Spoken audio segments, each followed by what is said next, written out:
The music died the moment Lord Gideon Stirling took his cousin's arm. From my position overlooking the grand ballroom, I, the Duke of Blackwood, saw it all. He didn't pull Lady Alara Vance into a dance. He stopped her, a predator cornering its prey in the center of the Duchess of Devonshire's gala, with 200 pairs of eyes as his witnesses. "My dearest Alara," his voice dripped with a poison he disguised as concern, loud enough for the closest circles to hear. "You seem overwrought. The excitement is perhaps too much for your delicate nerves. Shall I escort you to a quiet room?" It was a masterful stroke of social cruelty, a public declaration of her fragility, her incompetence. A wave of whispers followed, pity for her, admiration for his supposed care. They saw a devoted cousin managing a grieving, unstable woman. I saw something else. I have seen true grief. I have seen the terror of a mind on the verge of collapse. This was neither. This was theater, and Gideon was a clumsy actor. But it was Alara's reaction that froze my blood. She did not flinch. She did not weep or pull away. She simply turned her head and looked at him. Her eyes. They were not the eyes of a shattered woman. They were still, watchful. An unnerving, chilling calm settled in their depths. He was publicly dismantling her reputation, and she simply watched him do it, her expression one of silent, analytical appraisal. Everyone in that room saw a wolf and a lamb. I saw two predators, but only one of them seemed to know it was a hunt, and I could not for the life of me tell who was hunting whom. The scene at the gala was not an isolated cruelty. It was the result of something far more deliberate, a campaign so carefully constructed that most of society mistook it for devotion. I first saw it a month earlier at a private dinner hosted by Lord Stirling. The grief over Lord Ashford's death still lingered in every corner of the room. Gideon raised his glass with practiced solemnity. "To my cousin Alara," he said, "in this difficult time I shall take responsibility for the Ashford estate. She must be spared such burdens." The table approved immediately. It was a flawless performance. But Lady Alara did not react as expected. She did not thank him. She did not protest. She simply inclined her head and said, "That is considerate of you, Gideon." Her voice was empty, not submissive, not grateful, measured. It created a silence no one acknowledged. Why did her acceptance feel like a calculation? A week later, at Lady Danbury's musicale, the pattern sharpened. Lord Pembroke, an old ally of her father, approached her with clear intent to speak privately. Before he could reach her, Gideon intercepted him. "Alara must not be troubled," he said smoothly. "Her constitution is delicate." He spoke for her, dismissed the man, controlled the narrative. Pembroke hesitated, clearly unsettled, and looked to Alara. She gave him nothing, no embarrassment, no resistance. She stood perfectly still, as if the entire exchange were beneath her notice, not humiliated. Observing. That was the moment something began to feel wrong, but it was at Salisbury's hunt breakfast that the illusion fractured. Gideon was entertaining a group of men, his tone light, almost amused. "You must all be gentle with my cousin," he said. "She collapsed into hysterics last week, over a misplaced teacup." Laughter followed, predictable, controlled, cruel. I turned instinctively, expecting to find Alara devastated. Instead, I found her standing near a floral arrangement. She had heard everything, and she smiled, not with pain, not with shame, with precision. A fleeting, razor-thin expression, gone almost instantly, but unmistakable. It was the look of someone watching a mistake unfold. That was when the narrative Gideon had built began to collapse, at least for me. A grieving woman does not allow herself to be dismantled in public without reaction, unless the dismantling serves a purpose, unless every word spoken against her is being allowed, encouraged, used. From that moment forward, I stopped seeing a victim and began to see a game. Gideon Stirling believed he was controlling the story. Society believed they were witnessing the quiet decline of a fragile heiress. But Lady Alara Vance, she was not defending herself. She was waiting, and I could not yet determine whether she was about to be destroyed or whether she had been orchestrating the destruction all along. What I had witnessed was no longer curiosity. It was intent. A woman's reputation was being dismantled in plain sight, and she was allowing it. That was not weakness.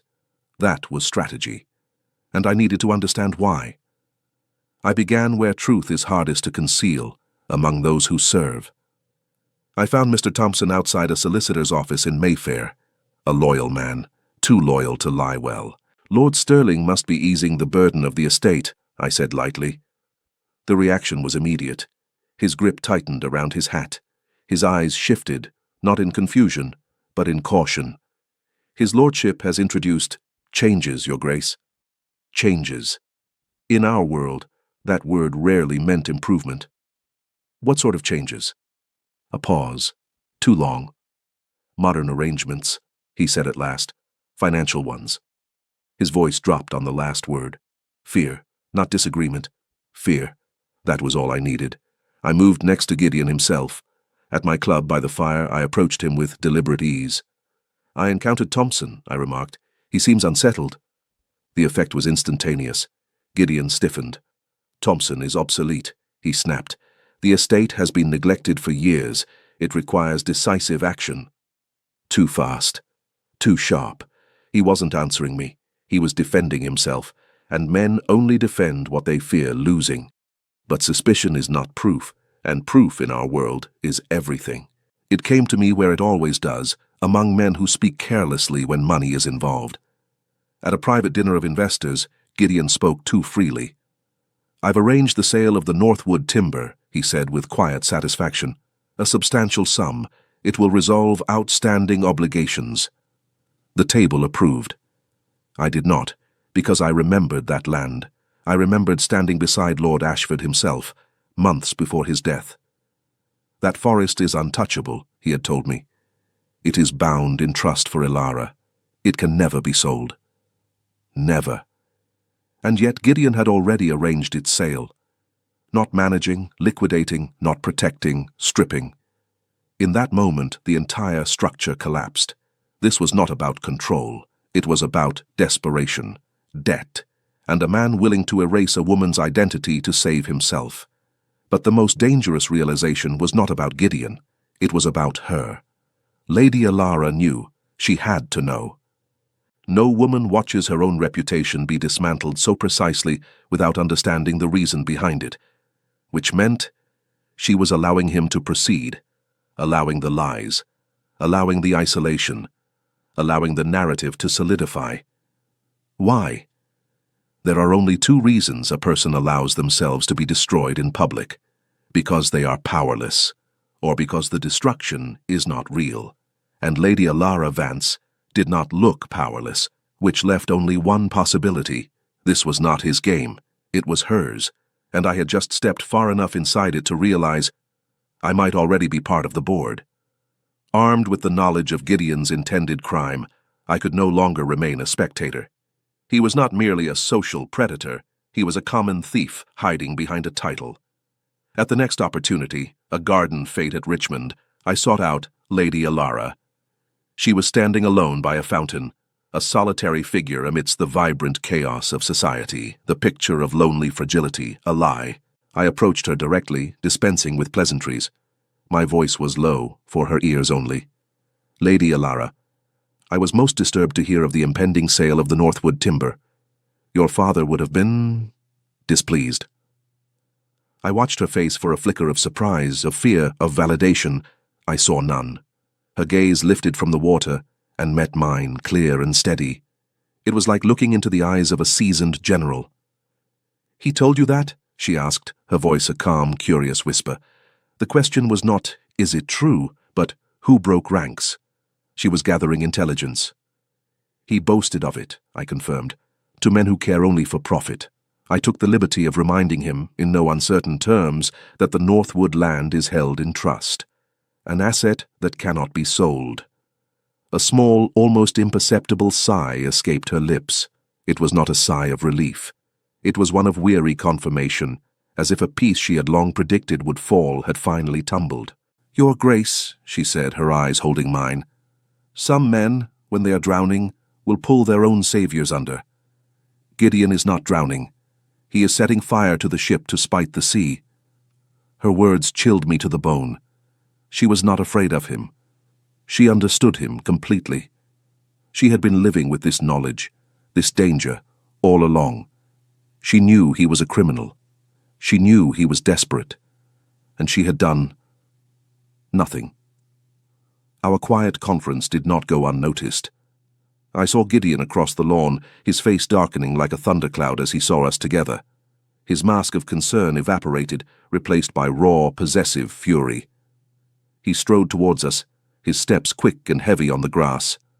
Several onlookers paused their conversations, sensing a storm. "Ilara," he said, his voice tight with barely controlled rage, ignoring me completely. "You are tiring yourself. We are leaving." He reached for her arm. I stepped slightly forward, a small, simple movement that placed my body between him and her. "Lord Sterling," I said, my voice quiet but carrying the full weight of my title. "Lady Ilara and I are concluding our conversation." Gideon froze. To challenge me here now would be social suicide. His eyes darted between us, filled with a venomous panic. He saw the truth in my expression. I knew. He did not know how much I knew, but he knew the game had changed. He gave a stiff, jerky bow and retreated, his public humiliation a stark contrast to the pity he had so masterfully cultivated for his cousin. Ilara watched him go, her expression unreadable. Then she turned back to me.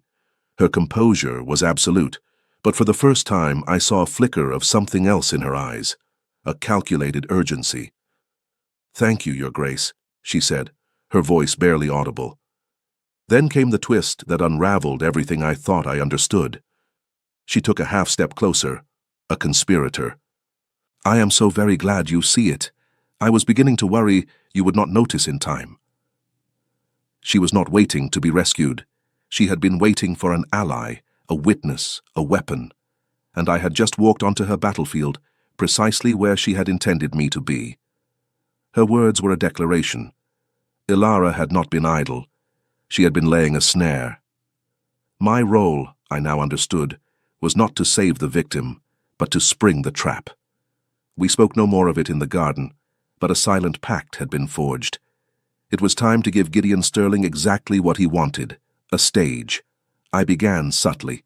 My first move was to invite Mr. Thompson, the anxious estate manager, to Blackwood Hall. Not for a meeting, but for a tour of my library. It was an honor he could not refuse, and it sent an immediate, powerful signal. The Duke of Blackwood was consulting Lord Ashford's most trusted man. When Thompson left my estate hours later, he looked not relieved, but resolute. I had asked him for nothing but stories of his old master. He had given me a trove of information on Gideon's desperate inquiries about the estate's debts and his furious searches of Lord Ashford's private study. Next, I used the currency of rumor, the very weapon Gideon had wielded against Ilara. I began expressing my own concerns to the right people, the old guard, the matriarchs, the men whose words could ruin a reputation overnight. At my club, I would sigh and say, "Young Sterling seems overeager. A man must respect his inheritance, not simply devour it." At a dinner, I'd murmur to a duchess, "I do hope Lady Ilara is being advised properly. Grief can make one so trusting." I never made an accusation. I merely planted seeds of doubt. Gideon's narrative of a devoted cousin began to fray. People started to watch him differently. His confident pronouncements about the estate were now met with thoughtful silence instead of applause. The whispers changed. They were no longer whispers of pity for Ilara, but of suspicion towards Gideon. He felt the shift in the social climate. I could see it in his frantic, almost paranoid energy. He became louder, his declarations of care for Ilara more frequent, more desperate. He was overplaying his part, and the audience was growing restless. The final piece of my strategy was to create the perfect arena for the final act. I announced that I would be hosting an attestation at Blackwood Hall. This was a rare and solemn event, a tradition my family reserved for settling matters of great honor and dispute among the peerage. The invitation stated its purpose was to affirm the rightful stewardship of the Ashford estate and secure the future of Lady Ilara Vance. The whole of society was set ablaze. An attestation. It was a formal, almost medieval judgment. Gideon saw it as his ultimate triumph. He believed I had convened the council to rubber-stamp his authority, to socially and legally codify his control over Alara and her inheritance. He accepted my invitation with undisguised glee, boasting to anyone who would listen that the great Duke of Blackwood himself was about to cement his position. He was walking into his own execution, convinced it was his coronation. Alara, when I informed her, simply nodded. Her only request was that her father's solicitor, Mr. Harding, be present. She said nothing more. She did not need to. Her stillness was more potent than any declaration of war. She had assembled her facts, baited her trap, and secured her ally. Now she simply had to wait for her enemy to impale himself upon the truth. The air in London grew thick with anticipation. Everyone knew something was about to break. The library at Blackwood Hall was silent. 10 of the most powerful peers in the realm were seated, their faces grim and expectant. This was no party. This was a tribunal. Lord Gideon Stirling stood before the great oak table, his expression one of smug solemnity. He believed he was the star of this drama, the hero receiving his due. Lady Alara sat to the side, beside her solicitor, a ghost at her own arraignment. She looked at no one, her hands folded in her lap. I began, my voice echoing in the hallowed space. We are gathered to address the stewardship of the Ashford estate. Lord Stirling has presented himself as a devoted guardian to his cousin, Lady Alara, whom he has claimed is emotionally unfit to manage her own affairs. Gideon nodded gravely. It has been a heavy burden, Your Grace, but one I bear for family. Indeed, I said, my eyes locking onto his. A burden so heavy you found it necessary to arrange the sale of the Northwood timber, land held in an unbreakable trust for Lady Alara, to settle your own gambling debts. The air thickened, a collective intake of breath. Gideon's face went white, the color draining from it as if a tap had been opened. That is a slanderous lie, he choked out, his voice suddenly shrill. An absurdity. I did not answer him. I turned my gaze to Alara. Lady Alara, I said, my voice gentle now, perhaps you have something to add. This was her moment. She rose slowly, gracefully. All eyes were on her, the fragile woman, the hysterical mourner. She held a single, sealed letter in her hand. This, she announced, her voice clear and strong, resonating with an authority no one in that room had ever heard from her, is my father's final testament. Not his will, but a letter he wrote on the night he died, to be opened in the event of a dispute over his estate. She handed the letter to Mr. Harding, who broke the seal. He began to read. The words of the late Lord Ashford filled the room, detailing Gideon's forgery, his theft, his countless betrayals. He spoke of Gideon's threats, of the fear that had plagued his final days. The letter was a damning indictment, ending with a single brutal line. My cousin Gideon is a vulture in a waistcoat, and he shall not have one more shilling from my name. When the solicitor finished, a profound tomb-like silence fell upon the room. It was broken by a single ragged gasp from Gideon. He stared at Alara, his face a mask of disbelief and horror. The lamb had not just revealed fangs. She had revealed she was the wolf all along. I stood. The Blackwood attestation finds Lord Gideon Stirling guilty of fraud, attempted theft, and the gross slander of his own kin. My voice was the fall of a gavel. He is no longer welcome in this house, or any respectable house in this kingdom. It was done. His social execution was absolute. He stumbled backward, his carefully constructed world crumbling to dust around him, leaving him utterly, and finally, alone. The downfall of Lord Stirling was as swift as it was brutal. The attestation's verdict spread through society like wildfire, carried by the 10 powerful voices who had borne witness. Creditors who had once fawned over him descended like wolves, and the criminal charges for forgery followed shortly after. His name became a cautionary tale, a whisper of scandal at dinner parties, a symbol of ruin. He vanished from London, exiled not by law, but by the silent, collective judgment of the world he had tried to conquer. Lady Alara, however, did not become a duchess of vengeance.